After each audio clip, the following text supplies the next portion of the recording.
Hello and welcome back to Necropon Gaming. I am Necropon, and today we'll be talking about the brand new summer festival event in SINoALICE. The JP stream just happened this morning, and that was like 5 a.m. my time in PT, and I'm now here to tell you all about the Grimoires for this event. The patch is happening tonight, so you'll be seeing it very soon. I'm super excited to cover all of this for you today, and I'm even wearing my summer Yukata for this video. I hope you like it. I've been super excited, so let's get into the summer festival mood. The classes and weapons are going to be in two separate banners, the Summer Night Festivities first night and second night. So let's talk about the class and weapon reviews first, and then we'll do the class recommendations after. Some of the information are not solidified yet since the banners have not been released yet. Some of these rumors include like maybe there's a separate medal for this event, or maybe the cost 19 weapons are going to be part of the round 6 or the lat 6 weapons. We don't know for sure until the Grimoires actually come out tonight, so please do keep that in mind. Before we head into the Grimoires and all the fun stuff, let's take a moment to remember what's also coming up so we can get an idea of how much Twilight crystals we're gonna have to save, how much we should be spending on these summer banners. So first of all, do you still need specialization medals to round out your redemptions? If you still need to roll on the spec banners, let's wait a little bit to see what's going on in those. We're gonna see the previews for the spec banners very soon, so hopefully we'll get a better idea of where we should be spending all of our crystals. We're also expecting a collaboration coming soon. I'm super excited about this, and I'm thinking it'll probably be here by the end of the month since the mini SINoALICE times. PokeLabo mentioned that there would be a collab by the end of the summer, so let's make sure we have enough crystals for that in the end. Also a reminder that SINoALICE original classes are usually on a semi-limited basis, so classes like International or Camp seems to come back every so often. This will not be the only chance that you get to get them. They will definitely come back in the future. Now let's talk about the Grimoires. If you're enjoying this video anytime, please don't forget to like and subscribe. I'd really appreciate that. I'm also starting to do a lot of Twitch live streaming, and I also have a little community on my Discord, so come hang out in both of those if you want to. That would be super fun. The links will be down below. Okay, let's start by talking about the first night Grimoire, starting with Alice Yukata class. The Alice Yukata class is a sorcerer and has a lot of great mixed stats for minstrels and sorcerers. So you can see here she gets a 400 in HP, 100 in each of these in her base class. If you get her first arcana, you'll get 200 in physical attack and physical defense. And if you get her level 2 arcana, you'll get 200 magical attack and 200 magical defense, totaling to 300 in each of these stats, which is a really nice mix. She comes with her Festive Tome of Bondage. This is an 18 cost water tome, and it has Exorcist's Incantation 3 that greatly reduces the magic attack and magic defense of 1 to 2 enemies. It also has this very interesting Exorcist's Incantation Death that greatly reduces the magic attack and magic defense of 1 to 2 enemies. This effect increases in the last 5 minutes before Colosseum ends, and we'll talk about this in a moment. This book actually looks really good, and we should definitely get it as Sorcs. As mentioned in the last Grimore review with Lazy Bear Cub, these are one of those death skills that are very powerful and meaningful, especially in close and even fights. The boosted multiplier for these skills are even stronger than a typical tier 4 skill, and it applies to 2 stats to boot. Definitely nothing to just pass up on. So if you look at a regular Exorcist's Incantation here, you'll see that normally it's 0.84 towards magic attack and 1.36 towards magic defense. Now in the death version, the first 15 minutes is actually slightly weaker, with 0.6 on magic attack and 0.84 on magic defense. But in the last 5 minutes, this number doubles, and pretty much 1.13 on magic attack and 1.75 on magic defense. This is very strong, stronger than a typical tier 4, and on top of that, if you play this with elementals, this is just very scary to fight against. So Sorcs, you should really try to get your hands on this one. We should be expecting to see more 5-minute effects from now on. Next we have Hamelin, and he is sporting a very interesting looking sword. It's definitely very aesthetic for sure. Hamelin here comes with a base of 200 physical attack and physical defense. And if you get the level 1 arcana, you get an additional 200 physical attack and physical defense. With level 2 arcana, you also get an additional 600 physical attack. So the total here is going to be a massive ton of physical attack, up to 1,000. So that's really, really good for those physical attackers. The weapon's actually a combo weapon for Hamelin. This is the Festive Blade of Aesthetics. It is a water 18 cost sword with Stone Hail Pursuit 3 that deals great physical damage to one enemy and adding 5 hits to your combo during a combo chance. There's not much to say about this. This is strictly a Vanguard combo weapon, so get this if you still want combo weapons for your grid. Next, we're looking at the non-class weapons for this banner. The first one's going to be Blossom Ice Hammer. This is a water 18 cost hammer and has Hailstorm of Onslaught 3 that deals great physical damage to 1 to 2 enemies. It slightly reduces the enemy's physical attack as well. The P attack is actually not that high, so it's not very notable. For me, I think this is a Dauntless Courage 2 option for hammers if you haven't filled out your grid yet. But it's not bad, it's not the best either, it's not a must-have, so if you haven't filled out your grid yet with Dauntless Courage 2s, this would be a way to do that. Next, we also have an artifact. This is the Water Ore. It is a water 18 cost artifact and has Evil Hail of Protection 3 that deals great magical damage to 1 to 2 enemies and slightly increases your own magical defense. It comes with Dauntless Courage 2 as well. This is a pretty okay orb. It has a defensive side effect, which is of course not my favorite, as you know, but DC 2 is great for Coliseum, so this is up to you if you want to get this orb. The magic attack unfortunately is not very notable. It's not very high, so this is up to you if you want to get it. Next, this is not a gacha weapon. This is a round 6 weapon. So we're going to talk about rounds in just a second here, but let's talk about the weapon first. This one's called Club of a Tragic Wind, which is a 19 cost water hammer. It has Torrent of Destruction 3 that deals great physical damage to 1 to 2 enemies, and it comes with Dauntless Courage 2. The P attack is actually pretty good, ranking 12th of all hammers, and this is a very vanilla weapon with straight damage. And hammer wheels will probably get this one since it's just pure damage on the skill, and it can be guaranteed to be max limit broken. Anyways, like I was saying, let's talk about how to get the round 6 weapons. First, we need to identify what a round is. So you can see here, when you're doing a step gacha, you have 5 steps and then you can see the round number right here. So if you do all 5 steps, this round number will go up by 1. So after I finish the 5th step, it would say round 2. 5 steps equals to 1 round, and that also means you need to complete 30 steps to equal 6 rounds. Basically, 1 step is a multi-pool. And in order to get one of those fancy round 6 weapons, you need to spend a total of 7,200 Twilight Crystals on this particular banner to get the weapon fully limit broken. Because you get 1 exclusive weapon per step in round 6, you need to complete all of round 6 in order to limit break it. Now, this round 6 thing is a prediction based on previous trends, so it can change. Maybe they want to change it to 5 rounds or 7 rounds, we don't know that, but based on previous trends that we think it's going to be 6 rounds. Next, we're going to take a look at Second Night, and this one is going to be the Grimoire with Red and Gretel. Starting with Red here, Red Yukata is a cleric, and she is sporting a ton of defense. She has 400 in HP and 100 in each stat: P attack, M attack, P def, and M def. With her level 1 Arcana, you can get additional 400 defense, and then with her level 2 Arcana, you get another additional 400 defense, so the total combined defense is going to be 1,000 for her after getting both of her Arcanas, which is massive. I know she's like another Red Riding Hood cleric, but she is still really cute. I was hoping that her giant club would probably be for a crusher, but unfortunately it is another staff. Of course, she comes with a ton of defense, so she is still really, really great for any cleric to own. So this is the Festive Staff of Brutality. It is a 18 cost water staff, and it has Staff of Assault 3 and Phosphorescence of Rebirth 3. What a mouthful.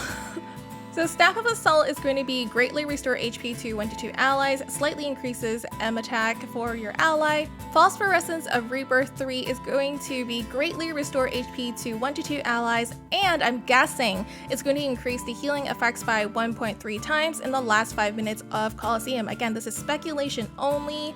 I am not 100% sure what this new skill does, but I'm pretty sure it will be increasing the effects in the last 5 minutes like the other rearguard weapons, because this is definitely the release trend right now. Due to the nature of this being a 1 to 2 target staff, I don't really recommend getting this, even though it has that effect at the end, but I still think you should roll for this class, Clerics, because of the really nice class that you're gonna get. Next, we also have Gretel, and do you see that we have Hansel kind of like in the little bag over here? It looks like he's like a goldfish in a bag from the festival. It's really, really cute idea. I almost wish that this bag was an artifact or something and she's a mage. That would be really, really cool.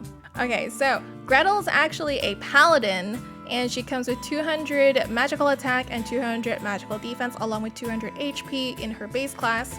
If you get her level 1 arcana, you will also get additional 200 magical attack and magic defense, and then with her level 2 arcana, you get an additional 300 magical attack and magical defense, so your total is going to be 700 magical attack and magical defense, which makes her very, very magic focused. Her weapon is called Festive Lance of Delusion, is an 18 cost water polearm with Evil Hail of Protection 3 that deals great magical damage to 1-2 enemies and slightly increases your own magical defense. And the Colosseum support skill is Dauntless Courage 2. Now, similar to how I feel about the hammer from the first banner, this is a fine polearm if you're still looking to fill out your DC 2 grid with spears. It's not particularly good or bad, it's just okay if you need more DC 2 weapons. The next one here is called Rose Frog Gun. Sorry, I'm honestly guessing what it does here, so let's get right into it. This is a gun that is water and 18 cost with 3rd form Icy Blue and Dauntless Courage 2. Now, this 3rd form Icy Blue is what I'm not sure of because the naming convention for these are super weird, and the localization of it is sort of weird too. So I'm kind of totally guessing here, as I've written, that it will deal great magical damage to one enemy, increase your own magical attack and magical defense by a small amount. Now again, this is just guessing, but either way, the magical attack on this is not particularly noteworthy at 2337, so I'm expecting this gun to be just a weapon that you fill out on your grid if it is something you still need for the Dauntless Courage 2. Oh my! We finally have a finale instrument, and just like the tome skill with Death, this is the Minstrel version of it called Finale. Echo of Waves is an 18 cost water instrument with Sage's Gospel 3. Sage's Gospel 3 greatly increases the magic attack and magic defense of 1-2 allies, and the skill multiplier is 0.84 for magic attack and 1.36 for magical defense. And again, to note, the skills are a little bit weaker than the standard version when it is finale like this one over here, until the last 5 minutes where it really shines. So in this finale version of Sage's Gospel, the first 15 minutes is going to be 0.76 for the magic attack and 1.06 for magic defense. The last 5 minutes is gonna boost it all the way up to 1.13 for magic attack and 1.57 for magical defense. Minstrel should definitely go for this one. It is a great instrument to own, and you can really turn some tides at the end, especially if you pair it with some water elementals. This one also has particularly good stats, ranking 8th in magic attack and 5th in magical defense out of all the instruments. We can expect more weapons to come with a 5-minute effect from now on. Here is the round 6 weapon for Second Night. Again, this is not a gacha weapon. This is a weapon that you get rewarded with for completing round 6. Relic of the Deep Sea is a 19 cost water polearm that has Torrent of Exorcism 3 that deals great magical damage to 1-2 enemies, paired with Dauntless Courage 2. It's ranked 3rd in magic attack out of all polearms. Guys, this is an extremely good polearm and easily one of the best in existence in the game currently. Of course, it is Dauntless Courage 2 to start with, but also has an excellent skill that's just pure damage. It also has a very high magic attack at 2515. Since it's guaranteed to be max limit broken as long as you complete the round, I think it is a must-have for Paladins that can save up that 7200 to get this. Now, there's also one more weapon that I don't have much information yet, but this is a paid weapon that will come with some Twilight crystals. You can see here, players can get an SR weapon with the purchase of 208 Twilight crystals. This product can be purchased up to 5 times for limit breaking reasons, and it's called Legend of the Ghost Ship. We didn't get much information on this book in global, but this was definitely teased in the JP Twitter, and it looks like it's going to be a water tome. So as a sorcerer, I'm very interested to see what this is going to be. So let's look forward to the release of it and get more information on what this book really is. I do hope it's not something like super amazing so I have to spend money on this, but you know, at the same time, if it's a super cool book, that's also really awesome. Now we talk about class recommendations so you can get a better idea of how to use all this information. Starting with Breakers. So breakers, you actually don't have that much to worry about. The second banner actually have not much for you, but in the first banner, you can consider getting Hamelin, which will get you a 1000 P attack, and his weapon's actually not that important. It's a combo weapon, it's not that important unless you do need more combo weapons in your arsenal. For Crushers, of course, is very similar for you since you're also P attack focused, but you actually have 2 hammers as options here in the first night, one of them being the Gacha hammer, which is kind of just lukewarm for me. And then the other hammer is a pretty good DC2 hammer and something that you can definitely go for if that's something you're interested in or still need in your grid. Next we have Gunners. On the flip side, compared to the previous 2 classes, you don't need anything particular from the first night, but there are some interesting choices in the second night. The first thing you'll want to look at is Gretel because she will provide you with 700 magical attack. Along with this banner, you also have this interesting gun that I stole, I'm not sure of, but since the stats are not that great, I'm not gonna 100% recommend it unless you still need more DC2 weapons in your grid. Next we have Paladins. Paladins, again, because you don't need physical attack, I'm not going to recommend anything from first night, but in second night, of course, you have Gretel that will give you 700 magical attack along with her polearm, and her polearm is just pretty decent. It is a DC2 spear if you still need one in your grid, but the spear that comes in the round 6 is very, very important. I think this one's a very, very good polearm, so if you can save up these 7,200 crystals, this polearm is going to stay in your grid for a very long time. It is really, really good. And now, Clerics. I'm going to be recommending you mostly for second night. I'm still not recommending the staff from Red Riding Hood, but I think she's still good herself because she can give you 1,000 combined defense and Gretel can also get you 700 defense. Honestly, I probably won't even roll on the first night if I was a cleric and kind of save that for collab or a potential Sin cleric class coming up. I am not sure when that's going to be, but I can feel it coming in my bones. Next, let's take a look for Minstrels. Minstrels, Sorcerers, you both have the same curse. I am very aware that we need all sorts of stats. So depending on what stats you need, let's take a look here. Alice is going to give you very rounded stats. If you need physical ones, Hamelin's going to be your boy. If you need magical stats, Gretel is going to give you a ton of that. And if you need defense stats, Red Riding Hood will be your girl. Second night also comes with this violin that I highly recommend getting. It's very, very good, and you don't want to miss out on it. Sorcerer, you run the very same curse that Minstrel has, which is getting all the stats that you can, but I'm going to tell you to focus on the first night first because the tome is actually very good. It's magic focused, and you also get the class. The class has very well-rounded stats, so that's very good for us sorcerers. Depending on what other stats you need, if you need physical, get Hamelin. If you need magical, go on to the second night banner and get Gretel. And if you need defense stats, go ahead and get Red from the second night banner. Lastly, mages. You do have 2 options here. You can spend some crystals to try to get the orb in the first night, which I don't really recommend, but you can actually get the 700 M attack from Gretel in second night, and that might be a good investment for you. Finally, don't forget the Royal Creator Support Campaign is still happening. We have a new entry period right now. As you can see, it just started this month for a fresh chance to win 100 Twilight crystals. Just fill out the questionnaire linked below to enter, and when asked, my secret keyword is INVOLVEDCARROT, and it is on the screen right now. Thank you so much for watching, and don't forget to like and subscribe and enjoy this super cute summer festival event. Good luck on all of your rolls, and I hope you get everything that you want. I really love these Yukata girls. Thank you so much to Pokelabo for making these. I really love them. Thank you guys for watching once again, and see you all in the next one. Bye!